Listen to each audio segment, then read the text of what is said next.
Hi అండి, నమస్తే. నేను మీ Sonia. Welcome back to our channel smart Soni Shiva. ఈరోజు మన వీడియోలో ఒక మంచి టీ టైమ్ స్నాక్ రెసిపీని అయితే చూపించబోతున్నాను. చిన్నపిల్లల దగ్గర నుంచి పెద్దవాళ్ళ వరకు చాలా బాగా ఇష్టపడతారు. చాలా చాలా బాగుంటాయి.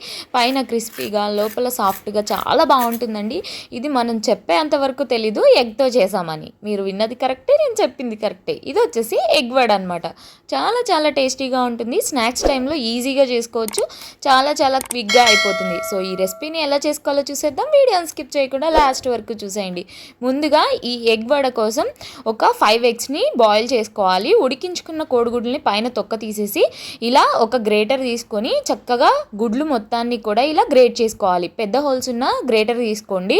సో అప్పుడు మనకి ఎగ్ తురుము అనేది చక్కగా ఇలా చూడండి పొడి పొడిగా వస్తుంది అనమాట. సో ఇలా మొత్తం మనం తీసుకున్న ఎగ్స్ అన్నీ కూడా ఇలా తురిమేసుకోవాలి. ఇప్పుడు బౌల్ని పక్కన పెట్టేసుకోండి.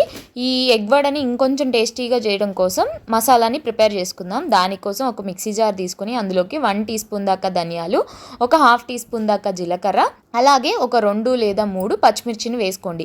మీ స్పైసీనెస్కి తగ్గట్టు పచ్చిమిర్చిని యాడ్ చేసుకోండి. నేనైతే 2 యాడ్ చేస్తున్నాను. అలాగే ఇందులోకి ఒక 1/2 ఇంచ్ దాకా అల్లం ముక్కల్ని ఇలా ముక్కలుగా కట్ చేసుకొని వేసుకోండి. అలాగే ఇందులోకి 2 ఎండుమిర్చిని కూడా వేసుకోండి. వేసుకున్న తర్వాత వీటిని చక్కగా మెత్తగా మిక్సీ పట్టుకోవాలి. మీకు కావాలంటే కోర్స్గా కూడా మిక్సీ పట్టుకోవచ్చు, అక్కడక్కడ తగలాలంటే. నేనైతే కొంచెం మెత్తగా మిక్సీ పట్టుకున్నాను. ఈ మిక్సీ పట్టుకున్న మిశ్రమాన్ని మనం ముందుగా తురుముకున్న ఎగ్లో వేసేసుకోవాలి. అలాగే ఇందులోకి ఒక 1/2 టీ స్పూన్ పసుపు, రుచికి సరిపడా ఉప్పు వేసుకోవాలి. నేనైతే ఒక 1/2 టీ స్పూన్ ఉప్పు వేసాను. అలాగే ఒక 1/2 టీ స్పూన్ దాకా గరం మసాలా, ఒక 1/2 టీ స్పూన్ దాకా చాట్ మసాలా వేసుకోవాలి. అలాగే ఒక గుప్పెడు సన్నగా కట్ చేసుకున్న కొత్తిమీర, 2 టేబుల్ స్పూన్ల దాకా సన్నగా కట్ చేసుకున్న ఉల్లిపాయ ముక్కలను కూడా వేసుకొని ఒకసారి వీటన్నిటిని కూడా ఈ ఎగ్ మిశ్రమంలో చక్కగా కలిసే విధంగా కలుపుకోవాలి.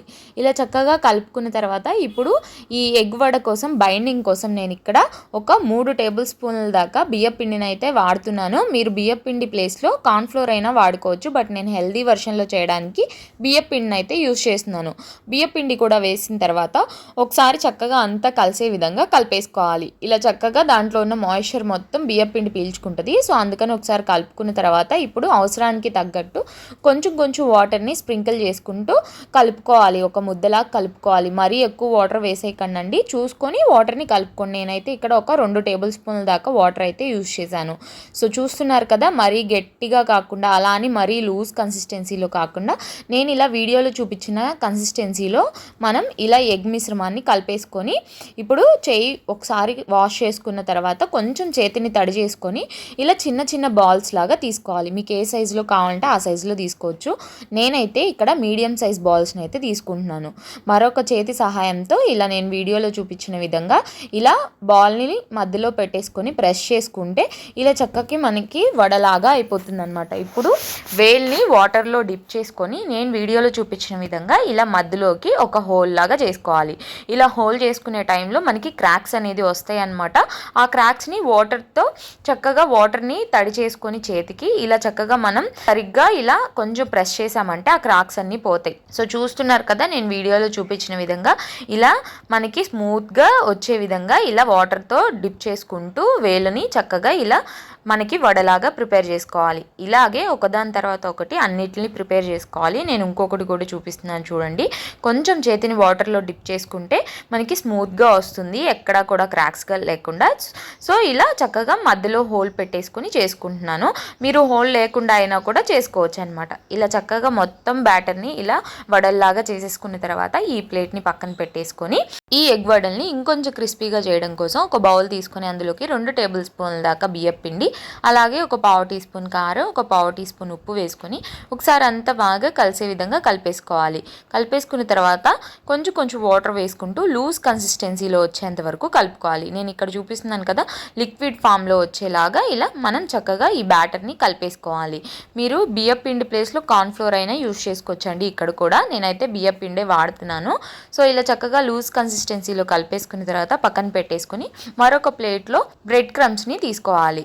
ఇప్పుడు మనం ముందుగా తయారు చేసుకున్న ఎగ్ వడని ఈ బియ్యపు పిండి బ్యాటర్లోకి డిప్ చేసుకొని ఈ డిప్ చేసుకున్న వడని బ్రెడ్ క్రమ్స్లోకి వేసేసుకొని బ్రెడ్ క్రమ్స్ని చక్కగా పట్టించాలి. ఈ టైంలో కొంచెం వడ అనేది సెన్సిటివ్గా ఉంటుందండి. అంటే మనం బియ్యపు పిండిలో డిప్ చేసాం కదా, ఇంకొంచెం మెత్తగా అయిపోయి కొంచెం క్రాక్స్ వచ్చి విడిపోయే ఛాన్స్ ఉంటుంది.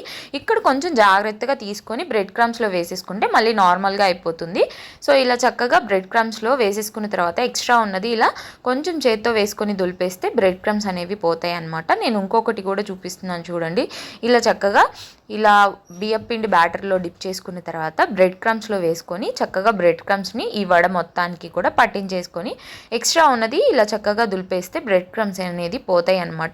సో ఇలా మొత్తాన్ని కూడా ఒకదాని తర్వాత ఒకటి ఇలా వడల మొత్తాన్ని కూడా ఇలా డిప్ చేసుకొని బ్రెడ్ క్రమ్స్లో పెట్టేసుకొని ఇలా ఒక ప్లేట్లోకి పెట్టేసుకొని మొత్తాన్ని కూడా ఒకేసారి ఫ్రై చేసుకోవచ్చు అనమాట. సో ఇప్పుడు డీప్ ఫ్రైకి సరిపడా ఆయిల్ పెట్టుకొని ఆయిల్ బాగా హీట్ అయిన తర్వాత మీడియం ఫ్లేమ్ని అడ్జస్ట్ చేసుకొని ఒకదాని తర్వాత ఒకటి ఆయిల్కి ఎన్నైతే సరిపోతాయో అన్ని ఎగ్ వడల్ని వేసుకొని మీడియం ఫ్లేమ్లో మాత్రమే వేయగానే కదపకుండా కొంచెం ఇలా బబుల్స్ అన్నీ పోయి ట్రాన్స్పరెంట్గా వచ్చేంత వరకు ఫ్రై చేసుకున్న తర్వాత అప్పుడు మాత్రమే ఇలా వడల్ని చక్కగా రివర్స్ చేసుకోవాలన్నమాట. ఇలా రెండు వైపులా చక్కగా తిప్పుకుంటూ కాల్చుకోవాలి. గోల్డెన్ బ్రౌన్ కలర్ వచ్చేంత వరకు మీడియం ఫ్లేమ్లో మాత్రమే కాల్చుకోవాలి. హై ఫ్లేమ్లో పెట్టుకుంటే లోపల సరిగా కుక్ అవ్వదండి. అలాగే లో ఫ్లేమ్లో పెట్టేసుకుంటే ఆయిల్ పీల్చేసి షేప్స్ అనేవి మారిపోతాయి అన్నమాట, క్రాక్స్ వచ్చేసి. సో మీడియం ఫ్లేమ్లో మాత్రమే ఫ్రై చేసుకోవాలి. ఇలా చక్కగా ఒక 2 నుంచి 3 నిమిషాల పాటు మీడియం ఫ్లేమ్లో ఫ్రై చేసుకుంటే మనకి చక్కగా గోల్డెన్ బ్రౌన్ కలర్లోకి ఫ్రై అయిపోతాయి అన్నమాట. ఇలా చక్కగా ఫ్రై అయిపోయిన వాటిని ఇలా చక్కగా బయటకు తీసేసుకోవడమే. చూడండి మనకి ఈ కలర్లోకి రావాలి. ఇలా చక్కగా ఫ్రై అయిపోయిన తర్వాత ఇప్పుడు వీటిల్ని ఒక జాలిగరిటెలోకి తీసేసుకుంటే ఎక్స్ట్రా ఏదైనా ఆయిల్ ఉంటే పోతుందన్నమాట. సో చూడండి ఇలా చక్కగా ఒకదాని తర్వాత ఒకటి అన్నిటిని తీసేసుకొని చక్కగా ఒక ప్లేట్లోకి వేసేసుకోవడమే. ఆయిల్ కూడా ఎక్కువ పీల్చదండి, చాలా మినిమల్గానే ఉంటుంది అనమాట. ఇవి బయటకు తీసేసుకున్న తర్వాత మిగిలిన ఎగ్ వడల్ని కూడా ఇలా చక్కగా మీడియం ఫ్లేమ్లో పెట్టుకొని ఫ్రై చేసుకోవడమే. అంతేనండి, మన ఎగ్ వడ అయితే రెడీ అయిపోయింది. చూడండి ఎంత క్రిస్పీగా వస్తున్నాయో, మీకు సౌండ్ వింటుంటేనే తెలుస్తుంది కదా, చాలా చాలా బాగుంటాయి. వీటిని టమాటా కెచప్తో సర్వ్ చేస్తే చాలా టేస్టీగా ఉంటుంది. పిల్లలు కానీ పెద్దలు కానీ చాలా ఇష్టంగా తింటారు. పైన క్రిస్పీగా లోపల సాఫ్ట్గా ఎన్ని తింటున్నామో కూడా తెలియదు అనమాట. వేడివేడిగా తింటే చాలా చాలా బాగుంటాయి. తప్పకుండా ఈ వీకెండ్ కానీ లేదా పిల్లలు ఎప్పుడైనా స్నాక్స్ అడిగినప్పుడు కానీ ఈజీగా అన్ని ఇంట్లో ఉన్న వాటితో చేసేయచ్చు. కాబట్టి తప్పకుండా ట్రై చేయండి. చాలా క్విక్ స్నాక్ రెసిపీ అనమాట, చాలా త్వరగా అయిపోతుంది. ట్రై చేసి ఎలా వచ్చిందో మీ ఫీడ్బ్యాక్ని నాతో షేర్ చేసుకోవడం అస్సలు మర్చిపోవద్దు. అలాగే మన ఛానల్లో ఇంకా చాలా స్నాక్ రెసిపీస్ ఉన్నాయి, ఒకసారి డిస్క్రిప్షన్లో ఇస్తాను, చెక్ చేయండి. ఈ వీడియో అయితే నచ్చిందని అనుకుంటున్నాను. వీడియో నచ్చితే వీడియోని లైక్ చేయండి, మీ ఫ్రెండ్స్ అండ్ ఫ్యామిలీ రిలేటివ్స్కి షేర్ చేయండి. ఇంకా ఇలాంటి ఎన్నో easy and quick snacks recipes కోసం ఈ స్మార్ట్ సోనీ శివ ఛానల్ని సబ్స్క్రైబ్ చేయండి. ఈ వీడియో అయితే ఇంతే, మరొక మంచి వీడియోతో మళ్ళీ వచ్చేస్తాను. అంతవరకు సెలవు. By all, thanks for watching.